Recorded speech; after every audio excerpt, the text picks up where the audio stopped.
여러분 안녕하십니까? 고종환 TV 부동산 LLC TV를 운영하고 있는 고종환 한국자산관리연구원장입니다. 이번 주는 제가 좀 여러 가지 청주나 또 광주 그리고 이제 뭐 서울대 뭐 이런 강의가 또 서울시가 많아서 조금 일찍 녹화하게 되었다라는 화요일이죠. 예, 녹화하게 되었다는 말씀을 먼저 좀 드리고요.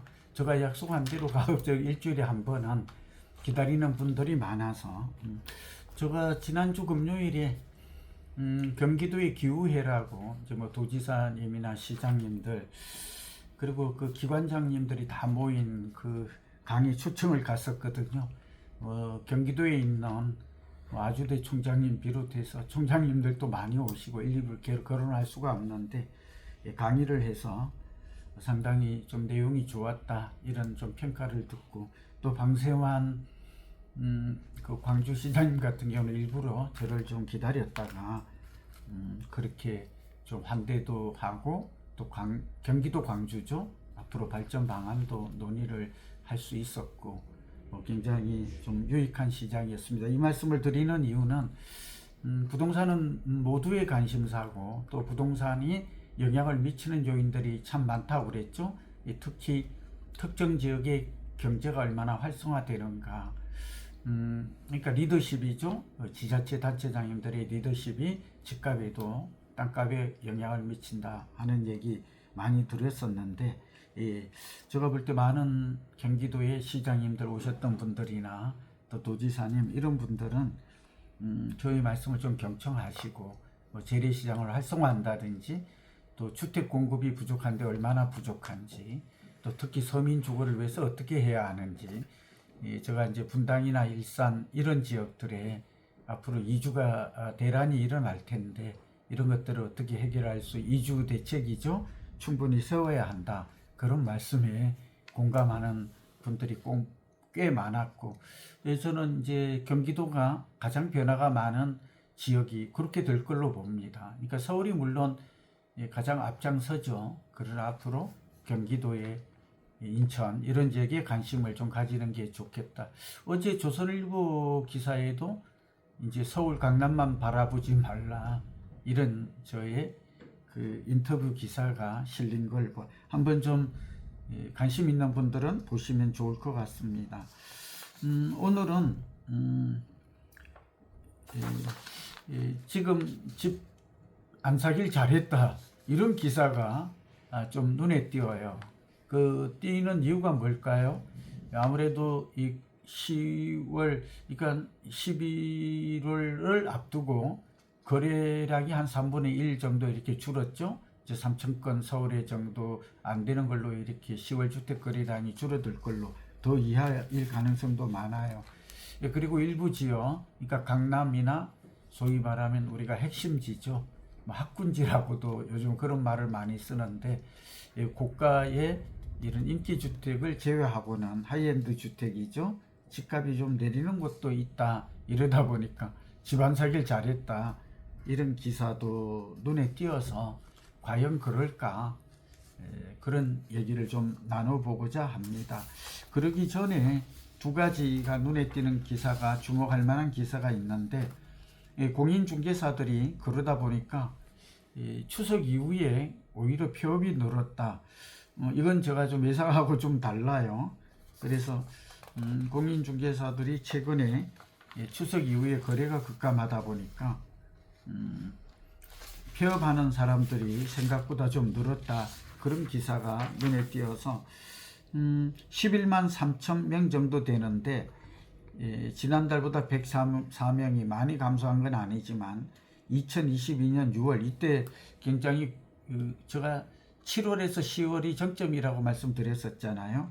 이때 11만 8,900만 명 정도 되었던 중개사들이 이제 많이 또 물론 이렇게 자영업자들의 폐업과도 관련이 있고 또 공인중개사들도 거래가 안 되니까 좀 힘든 것 같습니다. 그러나 저는 공인중개사 분들에게 부동산 경기가 향후 2, 3년 정도 좀 좋아질 거다 하는 말씀을 누차 드렸잖아요.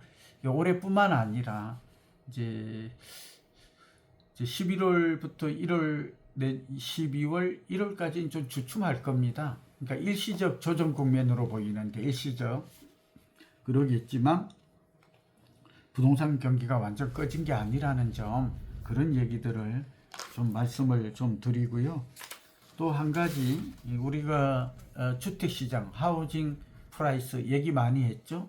여기에 이제 슈퍼사이클, 제가 볼 땐 장기 10년 주기설에 따르면 집값은 2021년 10월경에 고점을 찍고 2022년 2023년 2년간 많이 내렸어요. 그리고 이제 2024년 서울은 3월에서 4월부터, 강남은 3월부터 오르기 시작했다. 이 사이클을 꼭 기억했으면 좋겠어요.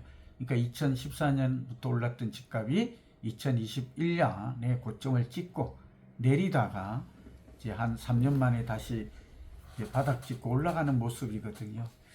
김경민 서울대 교수님이 그 KBS에서 강의하는 내용을 저도 관심 있게 보았습니다만 석학답게 좀 분석을 잘하는 걸 보았습니다. 그러나 좀 아쉬운 점이 있다면 우리나라 부동산 경기의 슈퍼사이클, 그러니까 약 10년 주기설이 있다는 이런 점을 좀 언급이 없어서 이건 조금만 통계적으로 빅데이터 분석을 해보면 알 수 있을 텐데 좀 다르게 그 내용도 좋았어요.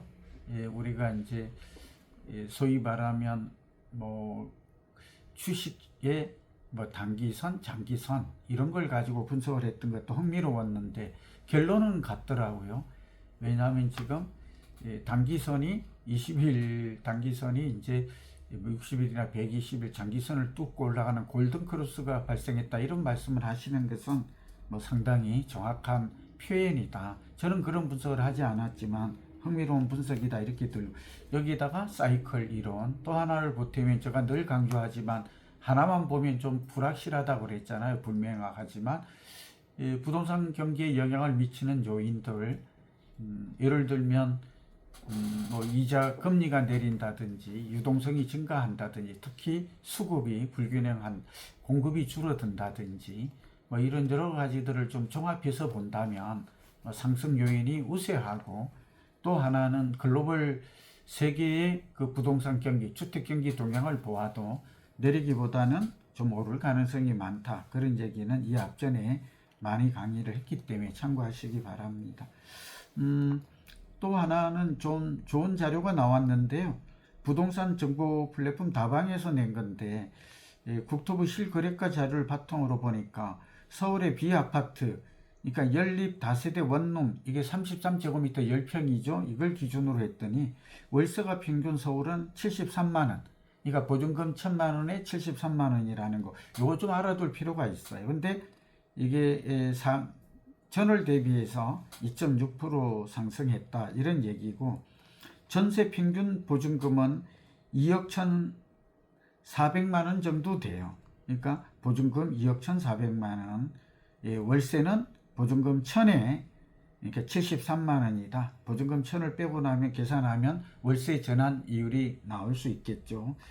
근데 자치구별로 봤더니 강남구가 월세는 91만 2천원, 약 91만원으로 서울의 평균보다도 20만원 높다. 이건 너무 당연하죠.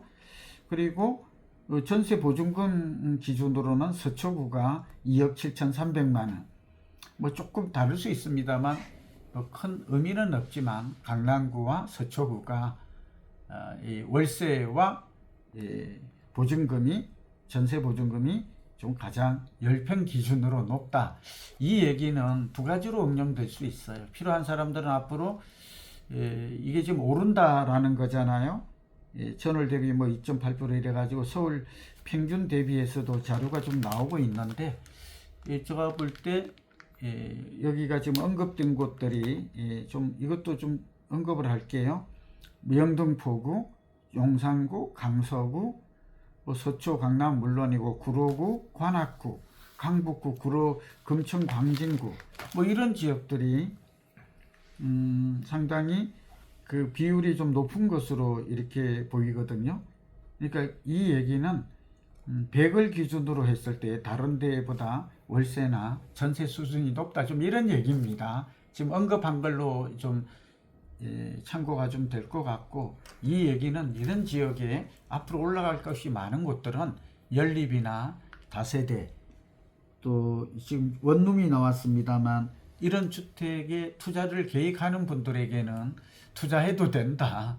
이제 전세 사기나 이런 여파로 우리가 많이 꺼렸지만, 아파트만 우리가 늘 보잖아요. 그리고 특히 저처럼 이제 은퇴를 앞두고 있거나 노후의 월세를, 안정적 월세를 바라는 분들은 서울 지역에 이 월세 가격 지수죠, 이런 것들을 100이 넘는 곳들을, 그런 지역들에는 앞으로 미래의 가치를 볼 때 금리가 또 내려갔을 때 월세 수익은 올라간다는 측면에서 여러분 관심을 좀 가졌으면 좋겠어요.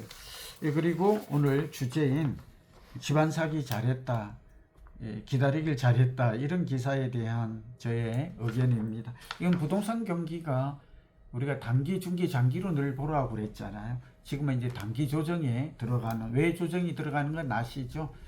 대출 규제가 가장 큰 영향이고 또 단기 급등했고, 그러다 보니까 이제 매물이 서울만 기준으로 8만 7천 가구 정도로 10월에 7만 7천 가구보다 증가했어요. 근데 이게 매물도 허위 매물이 많아서 어떤 매물을 기준으로 했는지 이 아실이 분석을 했는데 좀 따져는 봐야 됩니다. 어쨌든 매도세는 늘어나고 매수세는 줄었다, 이런 얘기죠. 매매 수급 지수라고도 하죠. 그러나 여전히 이제 100을 좀 아직은 넘어가고 있고, 또 이런 현상이 제가 볼 때는 내년 설을 기준으로 해서 바꿔질 가능성이 많습니다. 그거는 세 가지를 주목해라 그랬죠. 하나는 금리가 내리면, 지금은 실질 금리가 오르고 있지만 중장기적으로 1년 이상을 본다면 금리는 어차피 내립니다. 기준금리가 내리게 되면 지금은 이제 정부가 인위적으로 대출금리, 특히 가상금리를 올려서 올라가고 있지만 이런 것들은 지속성이 없습니다. 그러면 결국 금리가 내리면 대출을 받아서 집을 사는 사람이 많아지고, 지금 4천조에 이르는 M2 통화량 중에 2천조가 부동자금, 갈 곳이 없는 떠다니는 자금이라고 하는데, 결국 이런 자금들이 지금은 코인이나 금으로 좀 돌고 있지만 결국 부동산으로 올 거다. 또 통계를 보면 주식과 주택은 같이 가요. 지금 주식시장이 좀 주춤하고 있잖아요. 뭐 금투세 문제도 있고, 또 우리나라 삼성전자를 비롯해서 좀 그런 수출 기업들이 부진이 좀 눈에 띄는 건 맞아요. 저는 이거는 뭐 대통령이나 지금 정부 여당이 신경을 써야 되는데, 뭐 아시다시피 김건희 여사 문제나 싸움, 뭐 이재명 사법 리스크 이래가지고 어느 누가 경제를 신경 쓰는지 같은 그 고민이죠. 그러나 저는 또 우리나라의 저력을 믿습니다. 이제 내년 이후에는 올해보다 경기가 좀 좋아지지 않을까. 또 금리가 내리고 있고, 그리고 이제 유동성도 좀 풍부한 그런 상황이고, 또 무엇보다도 입주 물량, 착공 물량, 분양 물량, 이런 것들이 인허가 물량, 착공 물량, 분양 물량, 입주 물량이 다 줄어들고 있고, 특히 서울과 경기도가 많이 줄어들거든요. 그런 점들은 결국은 월세가, 아까 월세 원룸도 오른다고 그랬죠. 월세가 오르면 뭐 전세가 먼저 오를 수도 있고 월세가 먼저 오를 수도 있어요. 우리만 있는 전세는 전세가 좀 먼저 오르는데, 전세 오르면 월세 오르고 또 월세 오르면 전세 올려요. 서로 연관. 그러고 나면 결국 매매 가격도 오르거든요. 그러니까 금리가 내리고 공급이 부족하면 결국 전월세가 오르고 집값이 오르는 것은, 이거는 우리가 의심 빼도 박도 못하는 소위 시장의 작동의 원칙이라는 건 분명하고, 또 장기적 측면에서 지금 부동산 경기는 이제 그 상승으로 전환한 건 맞다. 그런데 계속 오르지 왜 안 오르는가 하는 건데, 그건 또 다른 요인들이 아까 대출 규제 강화라든지, 또 단기 급등에 따른 부담이라든지, 또 금리가, 대출 금리가 일시적으로 올라간다든지, 뭐 그런 것들이 영향을 미치고 있는 것으로 이해하면, 우리가 지금 집값이 이제 하락으로 전환했다, 그렇게 우리가 단정하기에는, 좀 예단하기에는 이릅니다. 저는 개인적으로 내년 봄 이사철 이전에 집값이 오르지 않은 소위 말하는 고점을 돌파하지 않은 서울의 외곽 지역 포함해서, 두 번째는 경기도와 인천 지역은 내 집 마련의 기회로 좀 삼아도 좋겠고, 또 하나는 특히 그 산업단지나 지역경제가 활성화되는 곳이 있죠. 대표적인 게 수용성, 화평, 화성, 평택 이런 지역인데, 이런 지역들을 또 새 아파트 위주로 보아도 좋고, 또 하나는 자금이 부족한 분들은 전세가와 매매가 차이가 적거나 급매물을 노리는 전략은 내년 1월까지 여전히 유효하다. 내 집 마련의 관점에서 부동산 시장에 접근하는 것이, 집 안 사고 기다리길 잘했다. 이제 매물이 좀 늘어나니까 이제 부동산 경기는 다시 빠질 거다. 그런 한쪽에 저는 너무 편중된 생각이라고 생각해요. 적어도 수도권은 내리기는, 또 내리더라도 많이 내리기는 좀 어려울 것이다 하는 말씀을 드리면서, 혹시 참고가 될까 해서 오늘 중개사분들 들으시면 폐업을 서두르지 말고 조금 버텨라. 그리고 제가 볼 때는 분양 대행도 하고 좀 대출도 하고, 여기 창업하려고 오는 사람들에 대해서 상권 분석도 해주고, 그런 좀 다양한 중개만 하지 말고 통합자산 서비스도 하는 것도 한번 생각해보고, 그런 걸 제가 좀 도움을 드리려고 해요. 두 번째는 무주택자는 그러면 집을 안 사고 좀 계속 버티면 되는 것인가? 그게 꼭 올바른 답이 아닐 수도 있다. 그러면 어느 지역, 그러니까 입주 물량이 많이 줄어드는 서울과 경기도 같은 경우에는 전세가 내리기 어렵다.